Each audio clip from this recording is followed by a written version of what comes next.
Okay, so Lou will let me do this. Oh my God.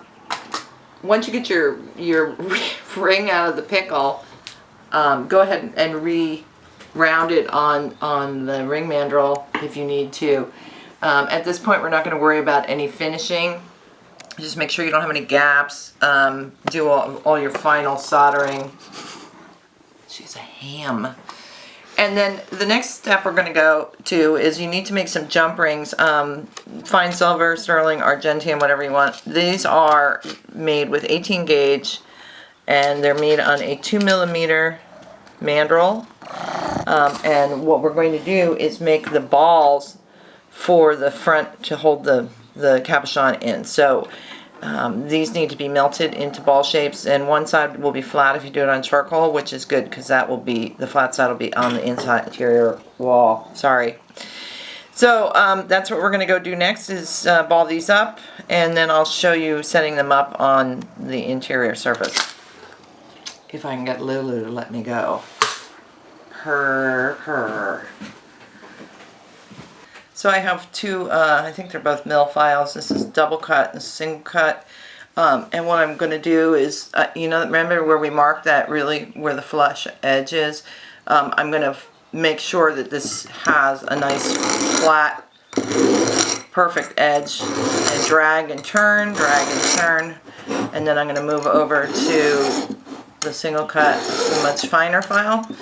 And what I'm doing is just making sure that I have a really flat, smooth, evenly adjusted surface so it's perfect. I just want it perfect.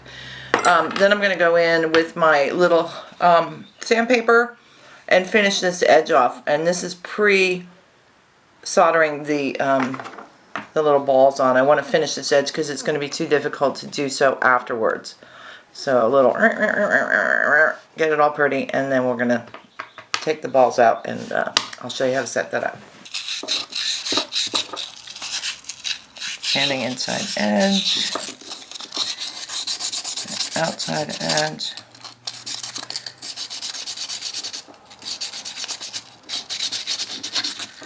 and top surface.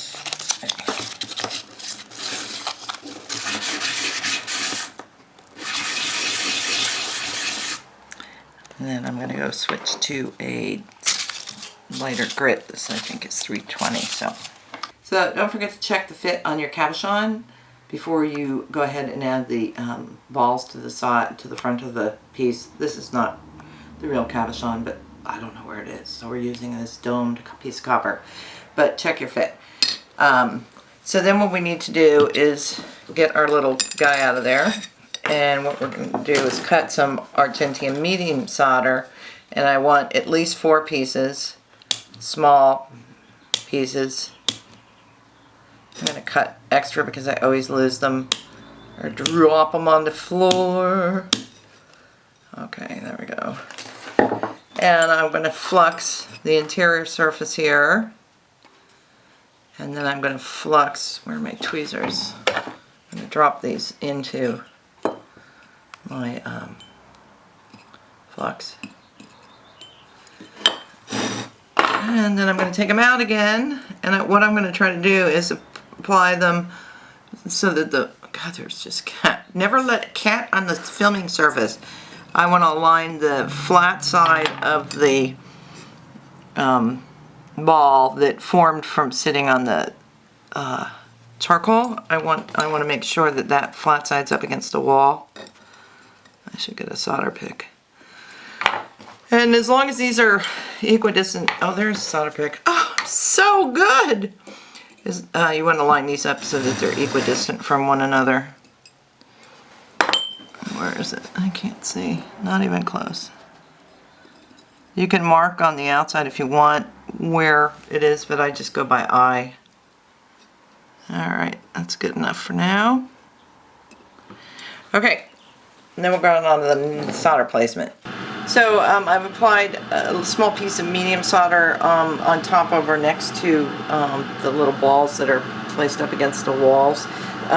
Soldering this is a little tricky.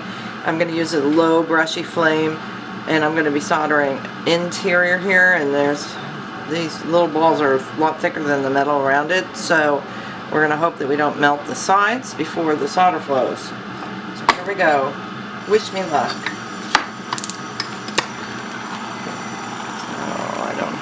Let's see, start with this.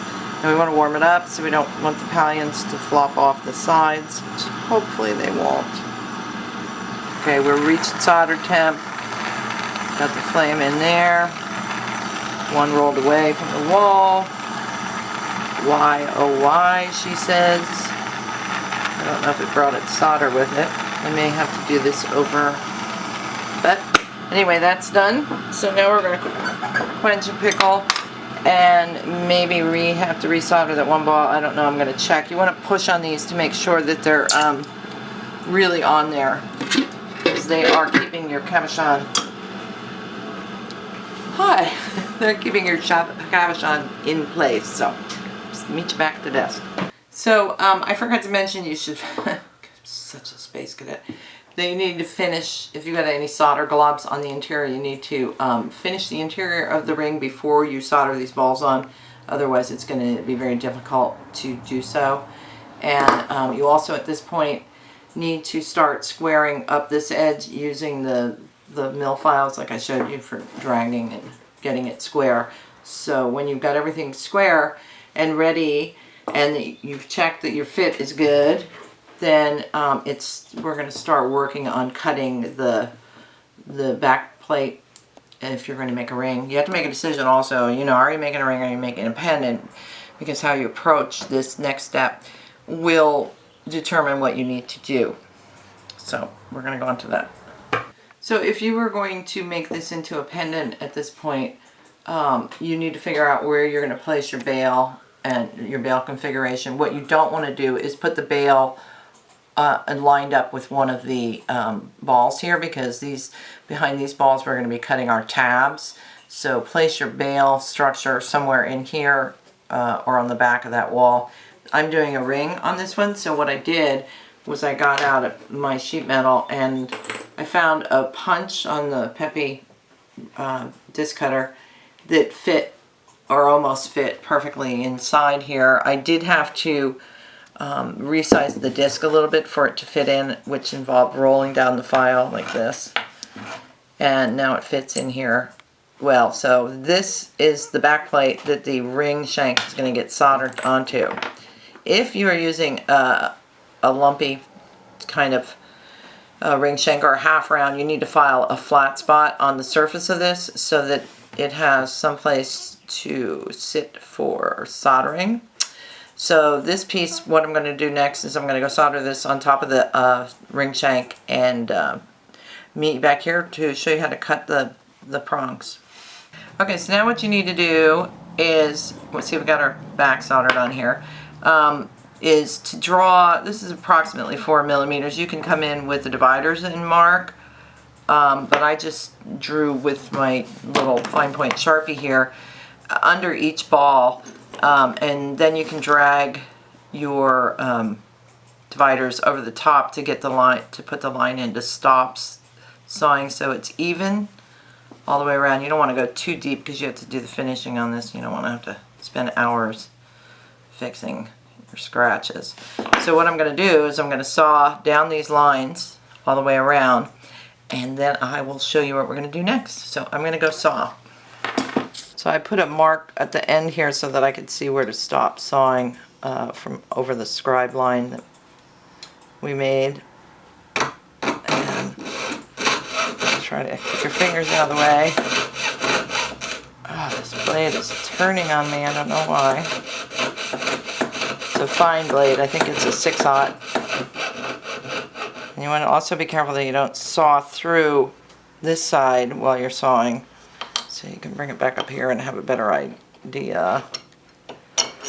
This is not easy, so don't expect perfection. So that's basically it, and then what I'm going to do is pull these out and clean them up with some files, and I'll show you that in a minute. I'm going to finish sawing. So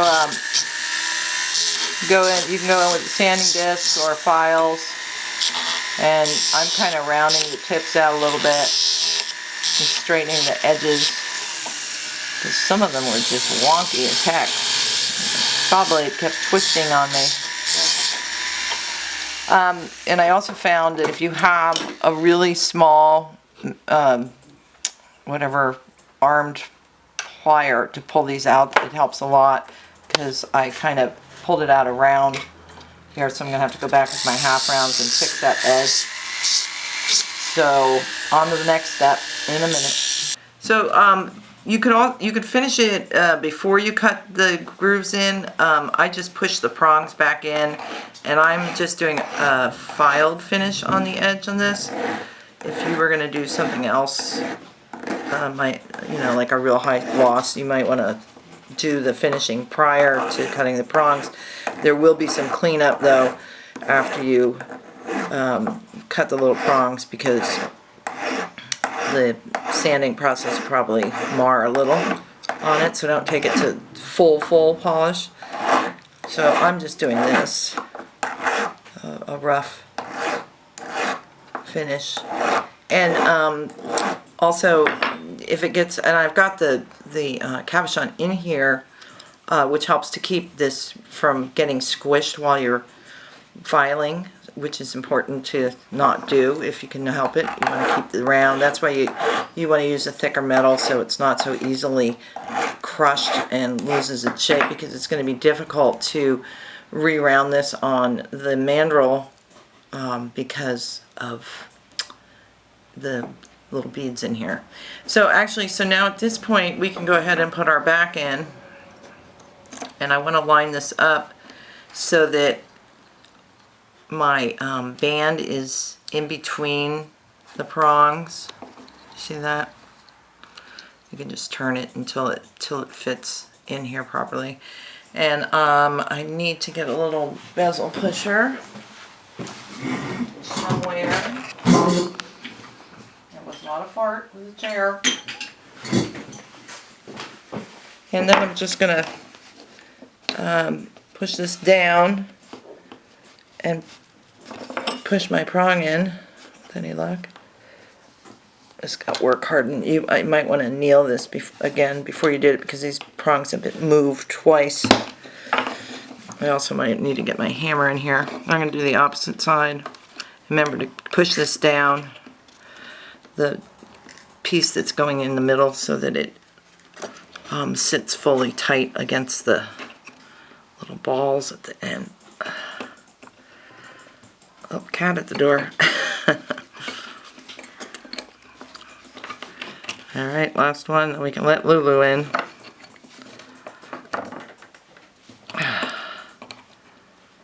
Now if I had this in something to hold it, I could hammer these down more, but I don't for this video.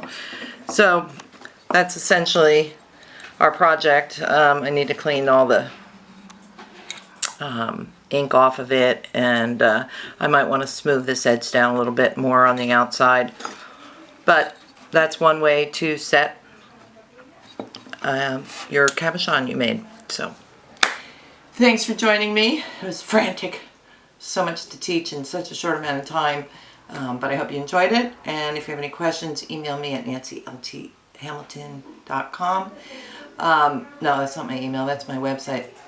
Email nancy.lt.hamilton@gmail.com. Don't forget to subscribe and watch our great ads. Thanks. Bye. Hi, I'm Jorge. That was my adopted grandson, Jorgeito, who is filming with us today. He has a very deep voice. Hi, my name is Hillbilly Nancy.